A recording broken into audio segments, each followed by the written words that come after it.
If you look at George W. Bush, people, his reputation has gone up a little bit because he broke with Trump, the next Republican. I'm not sure he voted for Trump, and he made his peace with Obama. There were three things that people fault Bush for. I'm not sure he was responsible. Number one was the Iraq War. Number two was the Afghan War. Number three was the 2008 financial meltdown. I think he was the most conservative Republican president that we have had since Ray. He was much more conservative than his father, George H.W. Bush. He tried to do a lot of things. I think part of the problem was they thought they could deal with the Democrats, so they did things like prescription drug entitlement um, and things in education that didn't work out, but they thought that the left would appreciate that magnanimity, and they interpret that as weakness. So when you look at Iraq on the plus side of the ledger, after 9/11, we were told that they were going to blow up airliners, 10 or 11 of them in the Philippines, starting, we uncovered a lot of Al-Qaeda plots, and there were a lot of foiled efforts. And for all the false WMD narratives about Saddam, we really never knew what happened to the D. We knew he had it, and it might have gone to Syria because we know it was used later by the Assad government in Syria, but that hurt him when Colin Powell went before the UN and said that this is WMD and they're going to do this and this and this. But that being said, Iraq never quite degenerated like Afghanistan. So today they actually are working with the United States to expel Iranian influencers, and they do have elections, and we have Americans still there advising the Iraqi government. Was it worth all those deaths and mayhem and cost? Probably, I don't know. We'll see, but I don't think it was. I supported the war, and I'm someone that supported it to the end. The only thing that was very bad for Bush is the people who really had called for that war was um, the new Committee for the New American Century. That was a Bill Kristol, Fareed Zakaria, Robert Kagan bipartisan effort. And almost all of those people turned on the war, not so much as Richard Pearl did or all of those neocons did. And then, as Matthew Ridgway said, the only worse thing than a bad war is losing it. So Bush was orphaned, is what I'm saying. There were a lot of conservative scholars, neocons, that said you've got to go and deal with this, and then if you knock him out and you put a consensual government, it will spread like wildfire. That didn't happen. It did. It did corral Iran for a few years, and then the Afghanistan thing. It was a brilliant campaign. We removed the Taliban in 8 weeks. We had a government there, the Karzai government. Everything was going well, and then we diverted a lot of resources to Iraq. But the problem was, everybody said the Afghan war was the good war because it was stable, and the Taliban were in hiding and regrouping, and Iraq was the bad war. Why didn't we just get a Karzai? Why didn't we just do it like Afghanistan? Well, the problem was Afghanistan was always the problem. It was landlocked. It had no ports. It was in a terrible neighborhood. The terrain was terrible. The weather was terrible. The Taliban were completely fanatic. They were being supported all around their borders. We had to deal with the Chinese, with the Russians, with the Pakistanis. Iraq was flat. It was arid. The weather was clear. We had access to a port, and the Iraqi people were somewhat industrialized and educated compared to.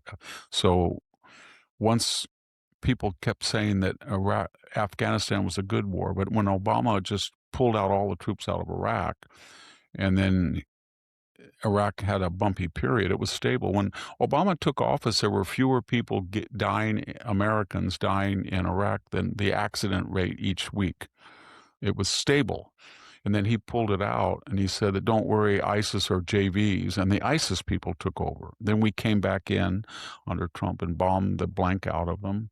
And so Iraq is a work in progress, but it's better than under Saddam Hussein. But I don't know if it was worth the cost in American lives. I think Americans feel that not one American is worth what, when you see the stuff that's going on in the Middle East and the idea that we're going to go over there and try to change their minds, I don't think so. It's more worrisome that they're coming over here and trying to change our minds.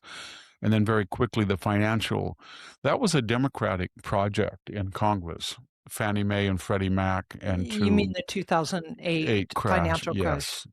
That was the idea that we needed to get the home ownership up over 60%, and we had these subprime loans to people who were not qualified, and then even the interest sometimes was adjudicated because they were bad risks, so they couldn't make the interest payments anyway. It was all speculating on people on Wall Street. Barney Frank was right at the middle of that. He was in the House Banking Committee, and he was basically calling people racist who was opposing these reckless loans and the speculation. So all these banks were making these loans, and then they were saying they were guaranteed by the federal government, but the guarantees of the federal government covered what, 5%, 2% of the loan portfolio. So when one started to go, everybody wanted to, they all started to default, and then the people who were covering the default didn't have the capital, and the government had to step in. And that said, people forget sometimes, that happened in September. So there was the end of September, October 2, November 3, December 4, and January 5. When Obama came back into office, things were stabilized. If he had just let the actual market forces continue, we wouldn't have had that 9% unemployment and 0 or 1% growth for his first 5 years. He made it a lot worse with all those crazy cash for clunkers, Obama phones, those huge deficits. It didn't do any good at all, among other things. So Bush did some good things on the conservative side. The only thing that I really disagreed with him, he had tax cuts, and he came in with a surplus that the Gingrich-Clinton compromises for the last 4 years under Clinton had given, 3.5 years, had given us a surplus. He came in we were in kind of a mild recession. The dot-com boom had busted. And so he thought tax cuts would spur, but he didn't insist on budget cuts.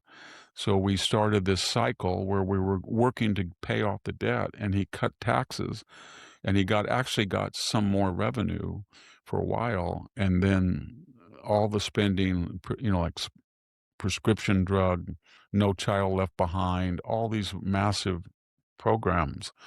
It wasn't representative. I hope Trump looks at that. I hope when this midterms are over, he really recalibrates and reboots Doge. And then if he's going to have these big tax cuts, and they've already hit, we're going to have deficits unless we start cutting. Yeah. Well, Victor, we need to go to a break and then come back. I should say one last thing, that George Bush was treated, I think, very unfairly by a lot of American people. They call him all this idea that Trump is unusual, and we've never called a president a fascist or a Nazi. Al Gore said Bush Cheney were digital brown shirts. Merkel said it was the old Nazi thing. John Glenn said that. That was mainstream calling that. He was the first president that they really called a Nazi. The left hated George Bush, and they hated Cheney. And then, as always happens, when the next Republican came, they transferred their hate and said, Trump is now the new Nazi. And those other guys, they weren't that bad. We like them. And they said that exactly about George H.W. Bush. They said he's a wimp, he's a fascist, but compared to W, we like him. And they said the same thing about Reagan. He's a fascist, he's horrible, he's terrible. But compared to George H.W. Bush, who's a meanie and went to war, we kind of like Reagan. And that's what they always do.